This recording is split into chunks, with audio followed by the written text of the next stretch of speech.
আউযুবিল্লাহি মিনাশ শাইতানির রাজিম বিসমিল্লাহির রহমানির রহিম। হে আমাদের পালনকর্তা, আপনি আমাদের মনে ধৈর্যের সৃষ্টি করে দিন, আমাদেরকে দৃঢ় পথে রাখুন আর আমাদেরকে সর্বোচ্চ সাহায্য করুন সেই সমস্ত কাফের জাতির বিরুদ্ধে। সূরা আল বাকারাতে এই কথাগুলো আছে। মহান আল্লাহ তাআলার কাছে আমরা এভাবেই দোয়া চাই, এভাবেই সাহায্য চাই।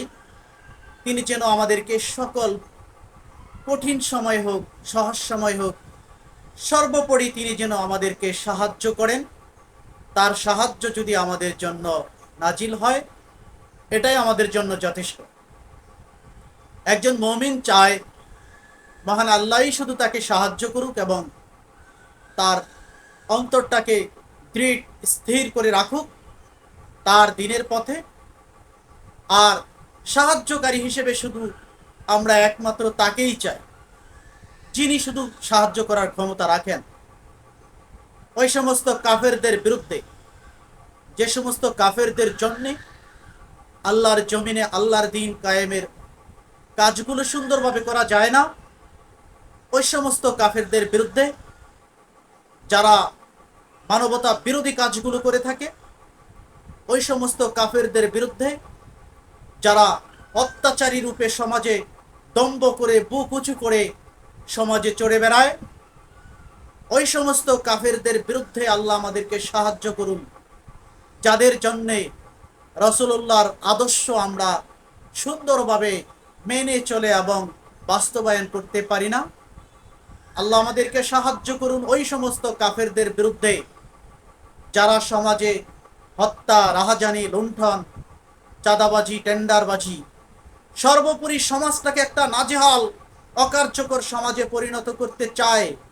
সেই সমস্ত কাফেরদের বিরুদ্ধে আল্লাহ সুবহানাহু ওয়া তাআলা আমাদের জন্য সাহায্যকারী হিসেবে যথেষ্ট।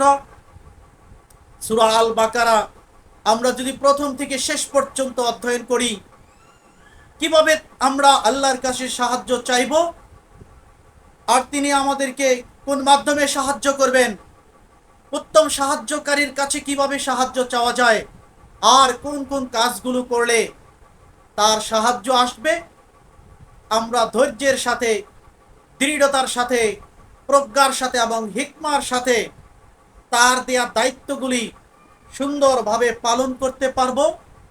সেই জিনিসগুলি আমরা সূরা আল বাকারা যদি ভালোভাবে অধ্যয়ন করি, তাহলে এখান থেকে আমরা এই জ্ঞানগুলো অর্জন করতে পারবো। কুরআনুল কারীমে আল্লাহ সুবহানাহু ওয়া তাআলা মুমিনদেরকে অনেকগুলি গুণের কথা বলেছেন। এই গুণগুলো অর্জন করলে মুমিন হওয়া যাবে, আর যে গুণগুলো অর্জন করলে মুমিন হওয়া যাবে না, সেই গুণগুলো পরিহার করতে হবে। আল্লাহর দেয়া দায়িত্বগুলো পালন করে তার সন্তুষ্টি অর্জন করে জান্নাতে যাওয়াই হচ্ছে আমাদের চূড়ান্ত লক্ষ্য এবং উদ্দেশ্য। সেই ক্ষেত্রে আমরা আল্লাহর কাছে চাইব তিনি আমাদেরকে ধৈর্য ধারণ করার তৌফিক দিন, দৃঢ় পথে তার দিনের পথে ইস্তেকামত থেকে যত ধরনের কঠিন সময় আসুক না কেন আমরা যেন ধৈর্যের সাথে সেই পথগুলো পাড়ি দিতে পারি। আর সাহায্যকারী হিসেবে মহান আল্লাহর কাছেই আমরা সাহায্য চাই। আল্লাহ আমাদেরকে তার দিনের পথে আজীবন মৃত্যু পর্যন্ত টিকে থাকার তৌফিক দান করুন। আসসালামু আলাইকুম ওয়া রাহমাতুল্লাহি ওয়া বারাকাতুহু।